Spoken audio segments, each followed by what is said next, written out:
નમસ્કાર દોસ્તો, એમબીએ વાલા ચેનલમાં તમારું સ્વાગત છે. તો વધુ એક ભરતી બોર્ડનો વિડીયો લઈને હું તમારી સમક્ષ આવી રહ્યો છું, જેમાં આજે હું ઘણા મિત્રોની કોમેન્ટ્સ પણ આવી રહી છે મારા અંદર કે મારે આટલા માર્ક્સ થાય છે, મારા આટલા માર્ક્સ થાય છે, જો મારું સિલેક્શન થઈ જશે કે નહીં થાય. તો મિત્રો, આજે તમારી દરેક સમસ્યાનો આજે તમારી કોમેન્ટ્સનો જવાબ આપીશું દોસ્તો. અને 2022ની જે ભરતી થઈ હતી પોલીસ કોન્સ્ટેબલની, એના રિઝલ્ટના બેઝ ઉપર આપણે આજે એક અંદાજો લગાવીશું કે કેટલું મેરિટ સુધી રહી શકે છે. આટલી તો લાંબો થશે. તલાટીનું બી આ જે મેરિટ થયું હતું 2023ની ભરતીમાં, એના ઉપરથી બી આપણે અંદાજો લગાવશું. તો ઘણો બધો વિડીયો થોડો લાંબો છે દોસ્તો. અને લાસ્ટમાં હું તમને પ્રોપર જગ્યાઓ સાથે 2025ની જે ભરતી થઈ છે પોલીસ કોન્સ્ટેબલની, એનું રિઝલ્ટ મતલબ કેવી રીતના આવી શકે છે અને કેટલું મેરિટ અટકી શકે છે, આ બધી માહિતી આપણે લાસ્ટમાં કરશું. તો લાસ્ટ સુધી વિડીયોમાં બને રહો દોસ્તો. તો ચાલો દોસ્તો, આપણે શરૂઆત કરી દઈએ. તો હું તમને આજે અત્યારે એ કહેવા માગું છું કે 2022ની જે ભરતી આવી હતી દોસ્તો, એમાં જે તમને બી ખબર છે કે એમાં 100 માર્ક્સનું એક્ઝામ હતી અને 25 માર્ક્સ જે તેમાં રનિંગના હતા. તો એમ કરીને 125માંથી જે મેરિટ બનાવવામાં આવ્યું હતું.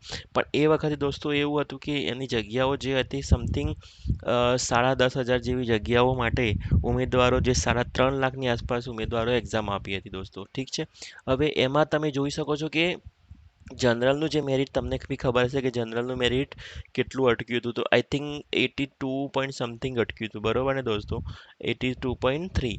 હવે એમાં આપણે અગર તમે 20 માર્ક દોઢના માઇનસ કરી દો દોસ્તો, તો ઓછામાં ઓછા એ લોકોને 60 માર્ક્સ અરાઉન્ડ થતા હતા 100માંથી દોસ્તો.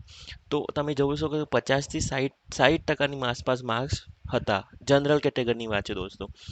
આ એક જનરલ એ વખતે બી એવું હતું કે ભાઈ મેરિટ ઊંચું રહેશે, પણ તમે જોઈ શકો છો કે એ વખતે બી 100માંથી 60 માર્ક જ હતા ને. એ વખતે પાર્ટ બી હતું બી નહીં દોસ્તો. આપણે આ એક હું અંદાજ તમારે કહી રહ્યો છું કે આ રીતના એક મેરિટ બેઝ બનાવવામાં આવ્યું હતું. અમે તમે ત્યાં ને ત્યાં તમે હવે એસસીબીસીમાં તમે જોઈ લો કે એસસીબીસીમાં તો તમને ખબર છે ઉમેદવારોની સંખ્યા વધારે હોય છે, અને એનું બી મેરિટ દોસ્તો તમે જોઈ શકો છો કે 80ની અરાઉન્ડ રહ્યું હતું, બરોબર ને દોસ્તો? અને 80 મતલબ ઓલમોસ્ટ એમાં બી 60 માર્ક અરાઉન્ડ. તો મતલબ તમે સમજી શકો છો કે 60% માર્ક્સનું મેરિટ અટકી શકે છે દોસ્તો. તો એલઆરડી એક એવી એક્ઝામ છે જ્યાં ઉમેદવારની સંખ્યા વધારે હોય છે દોસ્તો, તો મેરિટ બેઝ બનાવવું મુશ્કેલ બની શકે છે. પણ આ તમને એક પ્રોપર માહિતી જસ્ટિફિકેશન મારા તરફથી છે કે આ રીતના રહી શકે છે દોસ્તો.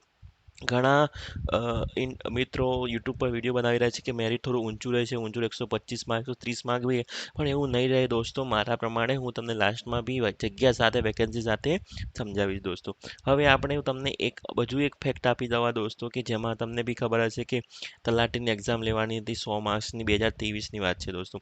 જેમાં બી કહેવામાં આવ્યું હતું કે ભાઈ 40% માર્ક્સ મિનિમમ લાવવા જરૂરી છે, પણ તમને બી ખબર છે કે એનું શું હાલત થઈ હતી અને એ એક્ઝામમાં કઈ રીતના મેરિટ બેઝ બનાવવું પડ્યું હતું દોસ્તો. તમને બી ખબર છે કે જનરલનું મેરિટ આઈ થિંક મારા પ્રમાણે 43 અરાઉન્ડ રહ્યું હતું.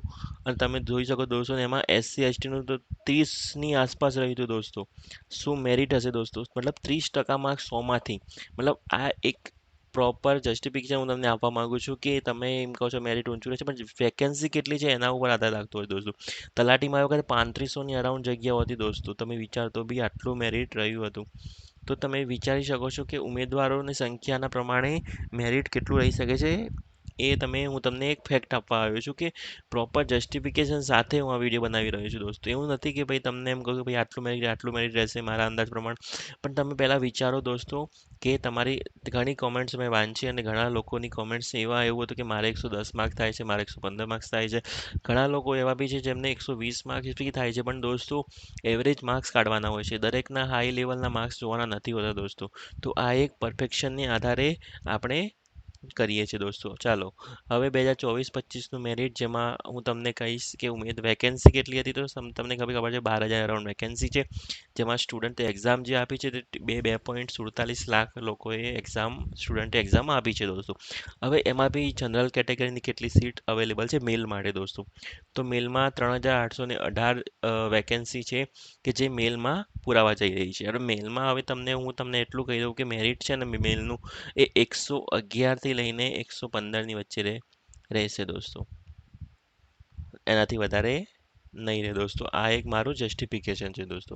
અને આમાં વધારે વધારે 118 સુધી જઈ શકે છે, એનાથી વધારે નહીં જાય દોસ્તો. ઠીક છે. હવે આપણે એ જોઈશું કે ઓબીસીમાં બી 2100 જગ્યાઓ છે, 2100-2200 જગ્યાઓ પણ આમાં વિદ્યાર્થીની સંખ્યા ઉપરથી મેરિટ નીકળતું હોય દોસ્તો, કારણ કે ઓબીસીમાં હવે કેટલા લોકો એક્ઝામ આપી રહ્યા છે એના ઉપર બી હોય છે દોસ્તો. તો હું તમને ઓબીસીનું બી કહી દઉં દોસ્તો કે 108 માર્ક્સથી લઈને 113 માર્ક્સ વધારે વધારે, અને અહીંયા 115ની આસપાસ રહી શકે છે. ઠીક છે દોસ્તો, કારણ ઓબીસીમાં કેવું છે કે થોડી વિદ્યાર્થીઓની સંખ્યાના બેઝ ઉપર લેવામાં આવે છે. ઈડબ્લ્યુએસનું ભાઈ સેમ જ રહેશે કે જનરલની આસપાસ, એમાં 2 માર્ક્સ ઉપર નીચે બી રહી શકે છે ઈડબ્લ્યુએસમાં. પછી એસસીમાં આપણે ઘણું જોવા જઈએ ને, 611 જગ્યાઓ છે. 611 જગ્યાઓ પર એસસીમાં હું તમને કહું ને તો 102થી લઈને 105 માર્ક અરાઉન્ડ એસસીમાં રહી શકે છે દોસ્તો. અને એસટીમાં હું તમને કહું ને તો 100થી લઈને 104 માર્ક સુધી. આ મારું એક લાસ્ટ એક્ઝામ હતું. એના પછી આપણે જોઈશું કે નેક્સ્ટ જે સ્લાઇડ પર જોઈશું કે કેટલી ગર્લ્સનું કેટલું રહ્યું હતું. તો ગર્લ્સમાં બી હું તમને કહીશ કે 12,000ની વેકેન્સી આમાં છે, એમાં ટોટલ આપણે જોઈશું કે ગર્લ્સની જનરલમાં કેટલી સીટ હતી. તો ગર્લ્સની 1504 જનરલમાં સીટ છે દોસ્તો. હવે ગર્લ્સનું આપણે જોઈશું ને +-5 કરી દેવાનું દોસ્તો, જે મેં તમને બોયઝનું કીધું ને એમાંથી. તો જનરલમાં બી 110 અરાઉન્ડ રહી શકે છે. ઓબીસી 105થી લઈ 108 સુધીનું રહી શકે છે. બરોબર દોસ્તો. પછી ઈડબ્લ્યુએસનું સેમ. પછી એસસીનું તમને કહું ને દોસ્તો, ગર્લ્સનું તો 98થી અને એસટીનું 95 અરાઉન્ડ આ ગર્લ્સનું છે દોસ્તો. ઠીક છે દોસ્તો, તો આ એક પ્રોપર માહિતી મારા તરફથી તમને આપવાની મેં કોશિશ કરી છે. પ્રોપર જસ્ટિફિકેશન સાથે ગભરાશો નહીં દોસ્તો. અને જો તમારો નંબર ના આવે તો બી તમે ગભરાવાની જરૂર નથી. નવી ભરતી આવી રહી છે દોસ્તો, તમને બી ખબર છે. તો ચિંતા કરશો નહીં દોસ્તો.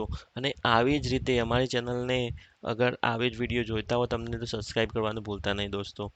રિક્વેસ્ટ, લાઈક, સબસ્ક્રાઈબ અને શેર કરજો દોસ્તો. ધન્યવાદ દોસ્તો.